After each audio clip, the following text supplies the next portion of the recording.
जय बाबा ब्रह्मदेव दुर्गा पूजा मंडल परिवार के सदस्यों द्वारा की गई अनूठी पहल, जिसके बिना अधूरी थी महाभारत। द्वापर युग में विश्व युद्ध महाभारत किन्नर शिखंडी ने भीष्म पितामह का किया था वध। सनातन के मेले में किन्नर समाज ने किया आमंत्रित। सदियों से अपने अस्तित्व को लेकर समाज में स्वयं को स्थापित करने के लिए संघर्ष कर रहे किन्नर समाज का किया स्वागत।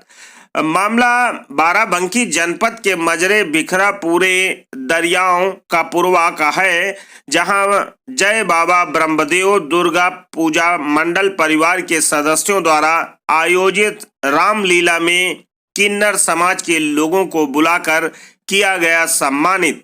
दर्जन भर लोगों ने किन्नर समाज को किया पुरस्कृत। देखिए पूरी रिपोर्ट ओम नारायण अवस्थी के साथ।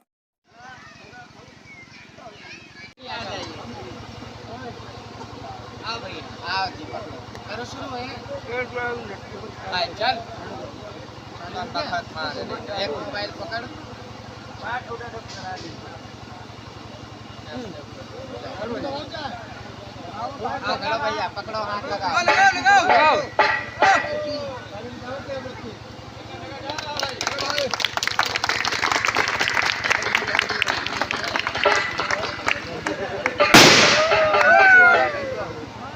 प्रधान जी कहाँ है मेरे?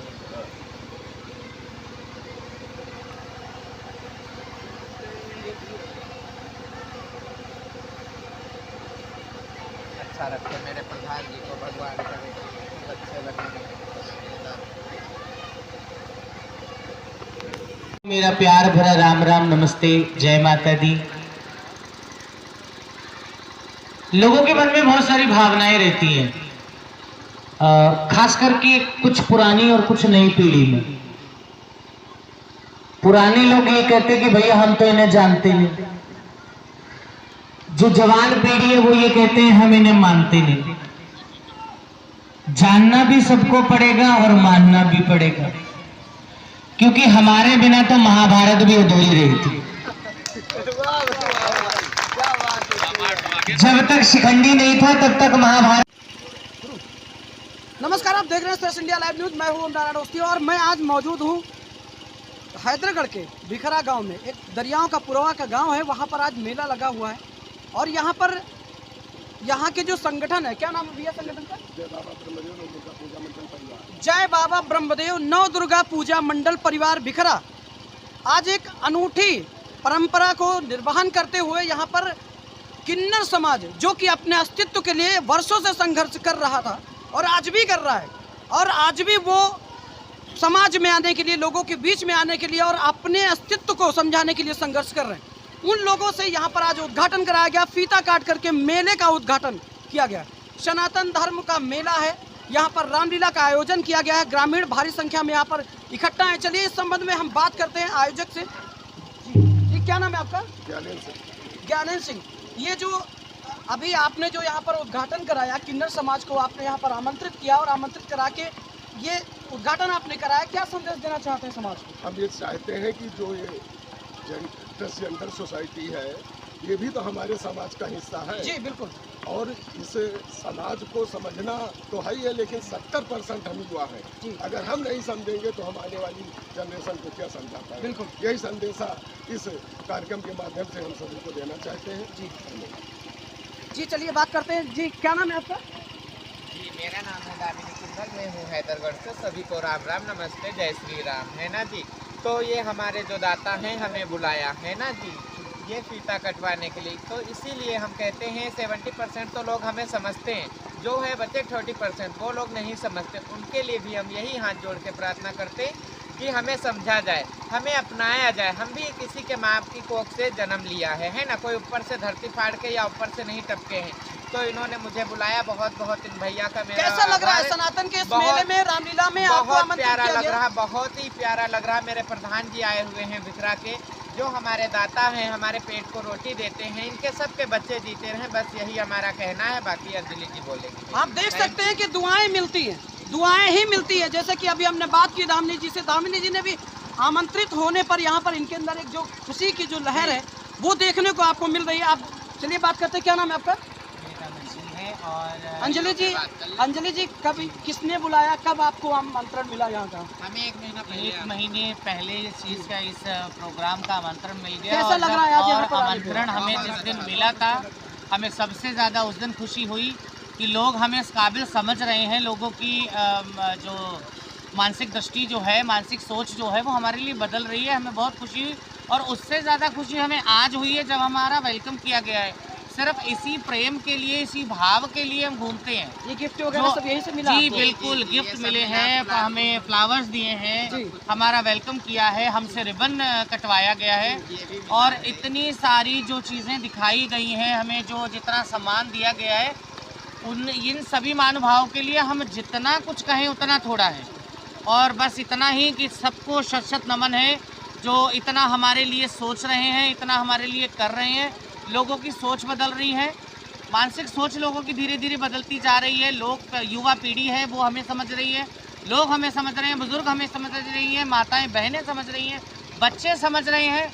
तो इसी तरीके से आप सभी हमें समझते रहिए, आप सभी का हमें प्यार मिलता रहे और हमें किसी चीज़ की और ज़्यादा नीड है नहीं। जैसे कि आज सुबह हमको जब यहाँ से सूचना गई कि यहाँ पर ऐसा कार्यक्रम और इन लोगों को आमंत्रित किया गया है बुलाने वाले, तो हमने सोच करके एक क्वेश्चन रखा था। जैसे कि इस बीच लोकसभा चुनाव से पहले से लगा के, इससे पहले कोई धर्मावलंबी नहीं था, इससे पहले धर्म के बारे में नहीं हुआ करते थे लोग। स्टूडेंट हुआ करते थे, इंजीनियर बनते थे, IAS बनते थे, PCS बनते थे और एक धर्म में विश्वास रखते थे। आज सनातन धर्म पे कुठाराघात करने वाले, सनातन धर्म पे भी कुठाराघात करने वाले, राम को काल्पनिक बताने वाले, सनातन को काल्पनिक बताने वाले, हिंदू पद्धति को काल्पनिक बताने वालों की भरमार है। सरकार भी इस पर कोई खास स्टैंड लेती हुई नजर नहीं आ रही है। और ऐसे में ये जो मेले का जो आयोजन है, अगर इसी तरह चलता रहा तो आने वाले समय में ये सब विलुप्त प्राय हो जाएगा। जिस तरीके से कन्वर्जन हो रहा है, जिस तरीके से धर्म परिवर्तन हो रहा है, लोग सनातन को त्याग रहे हैं, अलग जा रहे हैं और जिनको संस्कृत का एक श्लोक पढ़ना भी नहीं आता वो भी आज हमें ज्ञान दे रहे हैं। क्या लगता है इस पर आपको? ऐसा है जी, धीरे धीरे हर एक चीज़ में लगता है टाइम, और जब बात आती है सनातन धर्म की, सच्चाई की, तब तक सनातन धर्म को और सच्चाई को दबाया जाता है। पर इसका मतलब ये नहीं है कि सच्चाइयाँ हमेशा दफन हो जाती हैं, वो सामने उभर के नहीं आती हैं। झूठ के पैर 4 दिन के होते हैं, उसके बाद में सच का सूरज हमेशा निकलता है। तो निकलता था, निकलता है, निकलता रहेगा। बहुत से घुसपैठिए लोग हैं जो समाज को विवादित कर देते हैं, हिंदू मुस्लिम फसाद करवा देते हैं। तो उनके हिंदू मुस्लिम फसाद होने से वो ये ना समझे कि सनातन दब जाएगा। सनातन राम राज से चल रहा है। सनातन धर्म की परिभाषा बहुत लंबी है, जिसका उल्लेख वेद पुराणों में मिलता है। समझने वाले समझ जाते हैं और जो नहीं समझते, मेरी नज़र में वो मूर्ख हैं। आप सभी लोग पढ़ाई करते हैं, कोई इंजीनियर है, कोई IAS की तैयारी कर रहा है, कोई फौज की तैयारी कर रहा है, नहीं, कोई लेकिन अब तो ज़्यादातर नई जनरेशन के लोग जो 18-19 क्लास करते हैं, सोशल मीडिया पे सनातन के विरुद्ध एक बाढ़ सी है। वो बाढ़ भी खत्म होगी सर। क्या चाहिए इस पर, क्या सरकार को इस पे क्या स्टैंड लेना चाहिए? सरकार को सबसे पहले स्टैंड लेना चाहिए। जैसे कि सबसे पहले बनाया गया था सनातन में, हमारा सबसे पहले अयोध्या में जाकर के श्री राम मंदिर की भूमि पूजन हुआ, मंदिर बना। 22 जनवरी को माननीय मोदी जी ने आकर के उसका मुहूर्त करवाया। तो वहाँ तक ठीक था, लोगों के अंदर राम राम राम राम सभी के अंदर चल रहा था। बहुत सारे लोग जगहों पर मंदिरों में भंडारे हुए, लोगों ने दूसरी दिवाली मना दी और दिवाली मनाने के बाद में धीरे धीरे फिर ये चीज़ें विलुप्त होने लगी। तो ऐसे ही धीरे धीरे करके सारी चीज़ें आगे होंगी। सिर्फ समय का अभाव है जी, समय लगेगा और सब कुछ होगा। जैसे कि पहले हुआ अयोध्या का राम मंदिर हुआ, उसके बाद वाराणसी में ज्ञानवापी हुआ, अब संभल में खुदाई में मंदिर निकल रहे हैं, संभल में मंदिरों के अवशेष निकल रहे हैं, सनातन के अवशेष निकल रहे हैं जो कि चिरकाल से पुराना है। क्या लगता है आपको, जैसे कि भारत हिंदू बाहुल्य देश रहा, यहाँ पर सनातन का राज था और उसके बाद भी ऐसी चीज़ें हुई जो कि इतिहास, आज बहुत लोग कहते हैं कि वो इतिहास हमें नहीं पढ़ाया गया, और उसके बाद अब खुदाई में प्राचीन अवशेष मिल रहे हैं, बावड़ी मिल रही है, शिवलिंग मिल रहे हैं, जो कि इतिहास, आज बहुत लोग कहते हैं कि वो इतिहास हमें नहीं पढ़ाया गया, और उसके बाद अब खुदाई में प्राचीन अवशेष मिल रहे हैं, बावड़ी मिल रही है, शिवलिंग मिल रहे हैं और जगह जगह पर विवाद हो रहे हैं। इसको लेकर के क्या कहा जाए कि जब यहाँ पर मुगलों का, जब यहाँ पर आक्रमण हुआ, जब मंदिर नष्ट किए गए, मस्जिद बनाई गई, तो क्या देश के लोगों ने क्या उतना जो चीज़ें दिखानी चाहिए, जो सनातन धर्म जो कहता है कि अपने धर्मो रक्षक रक्षिता, क्या उसमें कहीं कोई कमी थी जिसलिए आज ये विवाद है? सनातन धर्म में क्या है सर कि बहुत सारे लोग अपने अपने में लगे रहते हैं। वो सोचते हैं अगर इनका भला हुआ है तो होता रहे, हमारा बुरा हो रहा है, हम अपना भला करेंगे, हम लोगों का नहीं करेंगे। पर ऐसा नहीं कि सबकी मानसिक अवस्था जो है वो ख़राब है। मुग़लों का जब शासन था, जब भारत देश को अंग्रेज़ों से आज़ाद कराया गया था, आज़ादी के बाद जब शासन मुग़लों का आया तो मुग़लों ने सनातन धर्म की सारी चीज़ों को विलुप्त कर दिया था। धीरे धीरे जब अब सरकार की कुछ, जो ऐसा नहीं है कि हम सरकार को बिल्कुल गलत ठहरा दें, सरकार के कुछ नुमाइंदे ऐसे भी हैं जो अच्छे वर्क पर लगे हुए हैं, अच्छा संशोधन कर रहे हैं, अच्छा कार्य कर रहे हैं। तो जब वो अच्छे कार्य वाले लोग जब वो आगे आकर के इन चीज़ों को, जहाँ जहाँ उन्हें लग रहा है कि हमारा सनातन धर्म यहाँ से जुड़ा है, वो वहाँ से खुदाई करवा रहे हैं।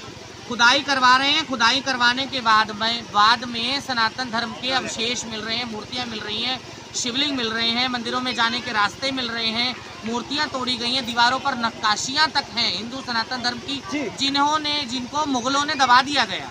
आज मुग़लों का एक भी वंशज नहीं है, इस टोटली भारत में एक वंशज है मुग़लों का, एक वंशज सिर्फ है, वो भी यहाँ नहीं है। वो भी सनातन में विश्वास करता, वो भी कहता कि मैं पहले हिंदू था। जैसे कि 51 शक्ति पीठों में एक माता ज्वाला जी हैं पर्वत पर, तो वहाँ पर राजा जब अकबर था तो अकबर को बहुत गुमान था अपने ऊपर। उसने पानी की नहर खुदवा दी गई मंदिर में, तब वो जोत को नहीं बुझा पाया। उसने लोहे के तवे रखवा दिए गए, तब वो जोत को नहीं बुझा पाया।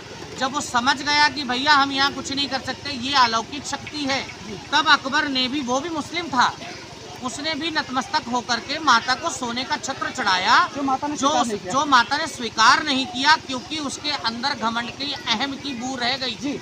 हाथ जोड़ने के बाद भी माता ने उसको ना स्वीकार कर दिया। आज भी वो मंदिर प्रांगण में वो अकबर का छत्र रखा हुआ है, जो आज भी किसी भी धातु का नहीं है। साइंटिस्ट खोज के मर गए, क्योंकि ना वो सोना है, ना चांदी, ना तांबा, ना पीतल। वो धर्म यहाँ हिंदुस्तान की किसी भी धातु का बना हुआ नहीं है। इसी तरीके से मुग़लों के टाइम पर सारी चीज़ों को दबा दिया गया था। अब धीरे धीरे वो चीज़ें निकल रही हैं, और अगर जहाँ ये चीज़ों के बारे में लोग जानने लगे, सोशल मीडिया ने लोगों को समझाना बताना शुरू कर दिया। इसी तरीके से अच्छे काम करने वाले लोग आगे बढ़ते रहे तो मुझे इस बात का पूरा कॉन्फिडेंस है कि सनातन धर्म को ऊपर आने से कोई भी नहीं रोक सकता, चाहे वो कोई भी चमचा की। आप देख सकते हैं कि मैंने अंजलि जी से बात की, सनातन धर्म पे काफ़ी सारी चर्चाएं हो गई। फिलहाल समय इतना नहीं है, चलिए चंद में आखिरी 2 बातें हम इनसे पूछते हैं जो आयोजक महोदय हैं। जी ये बताइए, जो सनातन का ये मेला आपने जो पर्व रखा है, ये हर साल आपके गांव में होता, कितने साल पुराना है? 7 साल।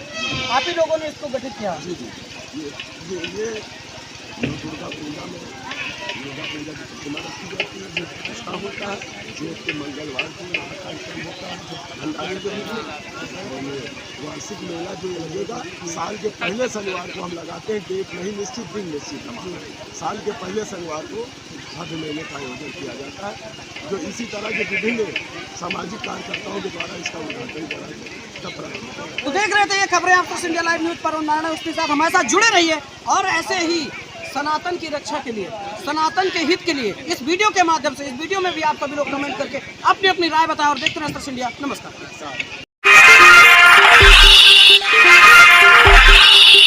मोहम्मद वसीम निवासी मोहल्ला कुरैशी वार्ड नगर पंचायत हैदरगढ़ बाराबंकी की ओर से समस्त क्षेत्र वासियों को नव वर्ष की हार्दिक बधाई एवं शुभकामनाएं।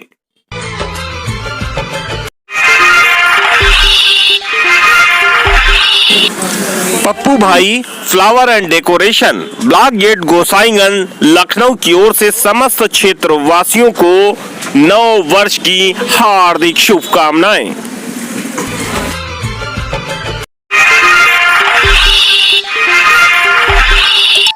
श्रवण कुमार श्रीवास्तव प्रभारी निरीक्षक गुमावा चौकी थाना शिवगढ़ जनपद रायबरेली की ओर से समस्त क्षेत्र वासियों को नव वर्ष की हार्दिक बधाई एवं शुभकामनाएं।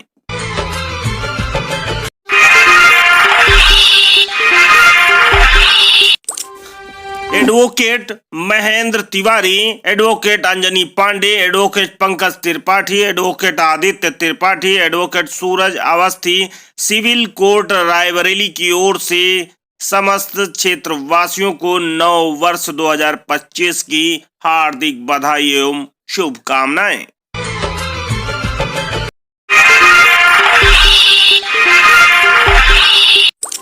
ग्राम पंचायत का हो विकास हमारी पहली प्राथमिकता। दिलीप कुमार तिवारी, प्रधान प्रतिनिधि, हिलहा विकास खंड, महाराजगंज, जनपद रायबरेली की ओर से समस्त ग्राम पंचायत व क्षेत्र वासियों को नव वर्ष की हार्दिक बधाई एवं शुभकामनाएं।